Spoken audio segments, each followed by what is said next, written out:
शराब घोटाले के मामले में दिल्ली के पूर्व मुख्यमंत्री अरविंद केजरीवाल को राउस रेवेन्यू कोर्ट से बड़ी राहत मिली। मनीष सिसोदिया को बड़ी राहत मिली। ये जो राहत मिली, इस पर आम आदमी पार्टी ने प्रेस कॉन्फ्रेंस की और सीधे तौर पर यह कहा गया कि दूध का दूध और पानी का पानी आ गया। ये भारतीय जनता पार्टी के लोग जहां भ्रष्टाचार को लेकर बात कर रहे थे, जहां दिल्ली विधानसभा चुनाव से पहले इन्होंने ईडी सीबीआई लगा दी थी ताकि चुनाव जीत सके, लेकिन उसी सीबीआई को फटकार लगाई गई है। राउस रेवेन्यू कोर्ट में ईडी को फटकार लगाई गई है कि पिंजरे का तोता मत बनिए। और ये तो हम सभी जानते हैं कि जब जब चुनाव होते हैं या नजदीक आते हैं तो ये बीजेपी का फंडा रहता है कि ईडी सीबीआई भेजो और दबिश डालना शुरू करो ताकि डर का माहौल पैदा किया जा सके, और किया। और सबसे बड़ी बात है कि जो राउस रेवेन्यू कोर्ट का फैसला आया, उसके बाद ये जो गुजरात लॉबी है आज शांत है, आज ये चुप है। ऊपरी अदालत में जाएंगे, यहां करेंगे, वो सब एक अलग बात है। लेकिन इस पर विपक्ष की तरफ से भी प्रतिक्रिया आ रही है। राजस्थान के पूर्व मुख्यमंत्री अशोक गहलोत ने कहा कि ईडी सीबीआई पर इतना प्रेशर है कि उन्हें पता ही नहीं चल रहा कि काम क्या करना है, क्या नहीं करना है। और जबकि ईडी सीबीआई पर केस बन रहा है क्योंकि राउस रेवेन्यू कोर्ट ने फटकार लगाई है, तो क्या ईडी सीबीआई वाकई दबाव में काम कर रही है और सरकार इन सरकारी एजेंसियों का गलत इस्तेमाल कर रही है? इसी मुद्दे पर हम बात करेंगे। बातचीत करने के लिए हमारे साथ हमारे खास सहयोगी अमन सर हमारे साथ जुड़े। सर, बहुत बहुत स्वागत है इस प्रोग्राम में आपका। सर, जो सुरक्षा एजेंसियां हैं, जो ईडी है, सीबीआई है, रॉ है, उस पर तमाम सवाल खड़े होते रहे, यहाँ तक कि चुनाव आयोग पर सवाल खड़े होते रहे हैं। और जो राउस रेवेन्यू कोर्ट का फैसला आया, उसके बाद तो ये सब सामने आ गया है कि झूठ कौन बोल रहा था और सच कौन बोल रहा था। जी देखिए राहुल जी, बिल्कुल इसमें कोई दोहराई की बात नहीं कि जिस तरीके से जो राउस रेवेन्यू कोर्ट का फैसला आया है, उसके बाद में यहाँ आम आदमी पार्टी के अंदर एक नया जोश आता हुआ दिखाई पड़ रहा है। क्योंकि जिस तरह से अरविंद केजरीवाल दिल्ली पहुंचे हैं, प्रेस कॉन्फ्रेंस की है और तमाम तरह के इल्ज़ाम जो है बीजेपी के ऊपर लगाए हैं, पीएम मोदी के ऊपर लगाए हैं,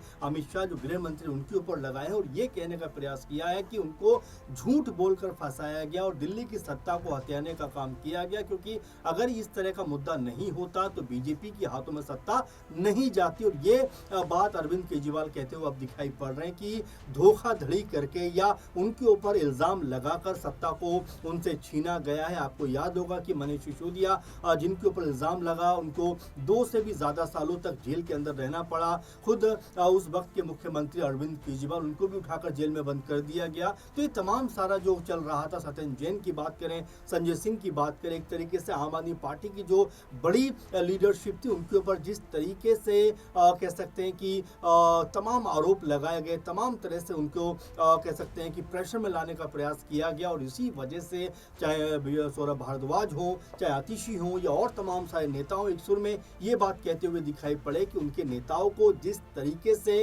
ईडी के जरिए, सीबीआई के जरिए, पुलिस के जरिए कह सकते हैं डराने धमकाने का काम किया जा रहा है, वो कहीं भी तर्कसंगत नहीं है। झूठे इल्जाम लगाकर उनको जो है कह सकते हैं कि आरोपी बनाया जा रहा है। लेकिन अब जिस तरह का कोर्ट का फैसला आया है, उसमें राहुल जी सबसे महत्वपूर्ण बात ये देखने वाली है कि देखिए 4 साल लगभग ये केस चला, उसके बावजूद भी कोर्ट ने कहा कि भाई आप मुगेरी लाल के सपने देख रहे हो, आप खाली इल्जाम लगा रहे हो, लेकिन जो सबूत होने चाहिए वो कहाँ है, उनको आप लेकर आइए, क्योंकि सबूत यहाँ पर नहीं है। और ये बात जब बीजेपी से भी पूछी जाती है तो कहते हैं कि हाँ, पूरे तौर पर सबूत तो पेश नहीं कर पाए, लेकिन ऊपरी अदालत में हम जरूर सबूत पेश करेंगे। तो राहुल जी, बड़े सवाल यहाँ पर उठ के आते हैं कि आखिर जब सबूत बीजेपी के पास थे, सबूत जब ईडी और तमाम जो एजेंसियां उनके पास थे, तो वो सबूत सामने रखे क्यों नहीं गए? अब जब कोर्ट का फैसला आ गया, उसके बाद भी बीजेपी के तमाम सारे प्रवक्ता और नेता ये बात कहते हुए नजर आ रहे हैं कि भाई देखिए, ये तो निचली अदालत का फैसला है, जब हम हाईकोर्ट में जाएंगे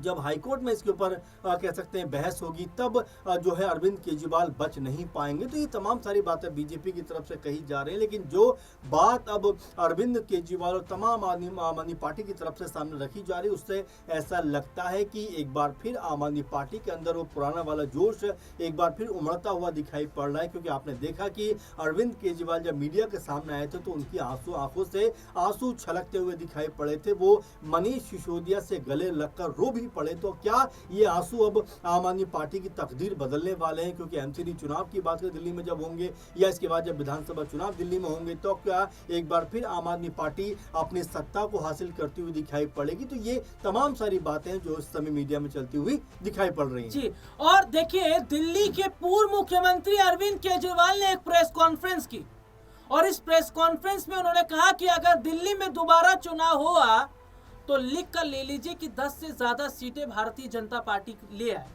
और सबसे बड़ी बात जिसे समझिएगा कि रेखा गुप्ता की जो सरकार है उन्हें 1 साल हो गया जी। लेकिन सर, इस 1 साल में अगर हम देखें तो दिल्ली में वो बड़ा बदलाव दिखाई ही नहीं दिया।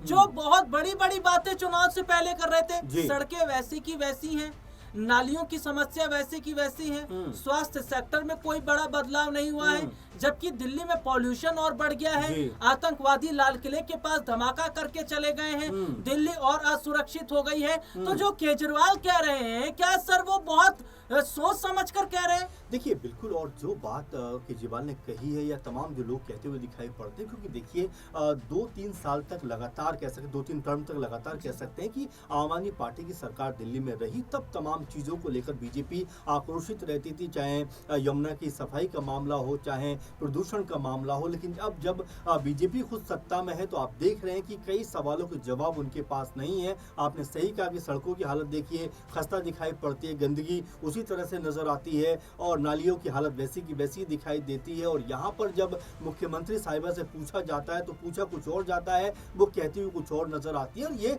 तमाम जो बातें हैं ये जनता भी देख रही है, क्योंकि देखिए जो वायदा आप करते हैं कि हम दिल्ली को ऐसा कर देंगे वैसा कर देंगे, जो कहकर सत्ता आपने ली थी, वो सत्ता में आने के बाद चाहे महिलाओं को पैसा देने की बात हो, चाहे फ्री सिलेंडर देने की बात हो, वो तमाम चीजें अभी भी जस की तस हैं। अब क्या यहाँ से आगे बढ़कर बीजेपी या रेखा गुप्ता जो मुख्यमंत्री है इस समय दिल्ली की, क्या कोई महत्वपूर्ण कदम या महत्वपूर्ण कार्य दिल्ली में करती हुई दिखाई पड़ेंगी? क्योंकि कई तरह के आरोप जो है वो दिल्ली सरकार पर भी लगते हुए दिखाई पड़ रहे हैं। खासकर जब रेखा गुप्ता जी जब कोई बात कहती हैं तो कहीं ना कहीं वो अर्थ का अनर्थ निकलता हुआ दिखाई पड़ता है। कहना कुछ और चाहती है, वो कह कुछ और जाती है। इसी बात को लेकर कहा जा रहा है कि क्या बीजेपी ने जो मुख्यमंत्री का चुनाव किया है, क्या वो सोच समझ कर किया है? क्योंकि जिस तरह की बयानबाजी वो करती है बीजेपी, ऐसा लगता है खुद अपने जाल में या फंसती हुई दिखाई पड़ती है। और अब जबकि शराब घोटाला हो या इस तरह के तमाम आरोप जो आम आदमी पार्टी के ऊपर लगे, अब जब उसमें तो वो फ्री होते हुए दिखाई पड़ रहे हैं, अदालत की तरफ से वो बरी होते हुए नजर आ रहे हैं, तो जाहिर बात है कि बीजेपी के ऊपर प्रेशर तो है।